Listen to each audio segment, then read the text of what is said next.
Today I'm doing a European skull mount for this 9-pointer you see to the right. I did the same thing for the 7-pointer you see on the left. I did about 5 or 6 years ago. Turned out pretty good. Now this process that I'm doing is by no means the only way to do it. There are many variations out there to do it, and I'm no taxidermist, so I've done it before. It's worked, so maybe this video will help you out. I'll do my best to pull out the video camera for each step as I go.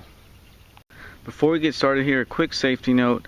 Rubber gloves are highly recommended due to the fact of the bacteria and disease known to be carried inside the nasal cavity and brain cavity of the skull.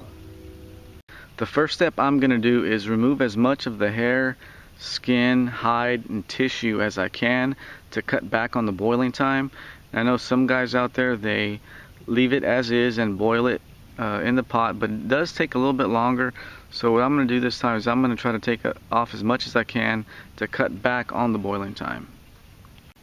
One small fish fillet knife, and about 30 to 35 minutes later, I've now removed all the hide and hair and a good chunk of the tissue and inner matter.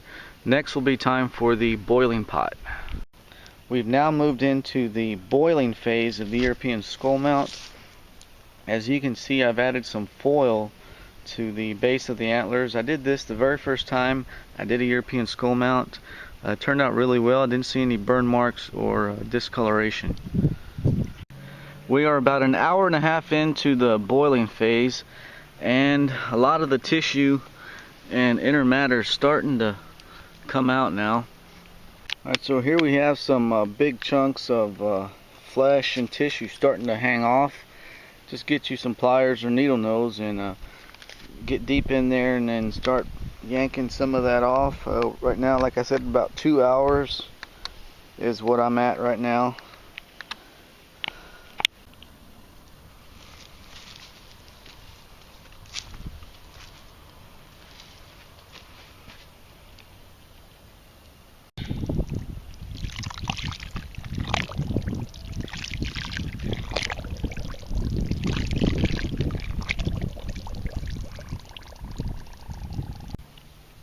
The next step I'm going to do is brush it down, wipe it down with warm water, soap, and maybe a tablespoon of bleach.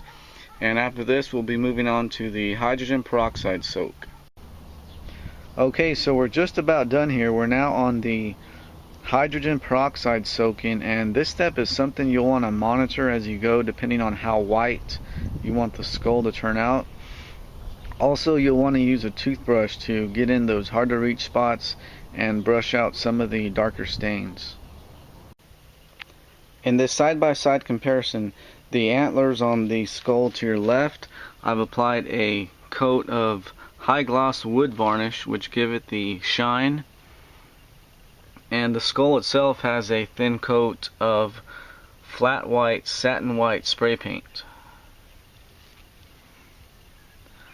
The mount to your right, this one is all natural. The antlers are its all natural color, and the skull is all natural. The only enhancement to this one is the 24-hour soaking in hydrogen peroxide, which makes it nice and white.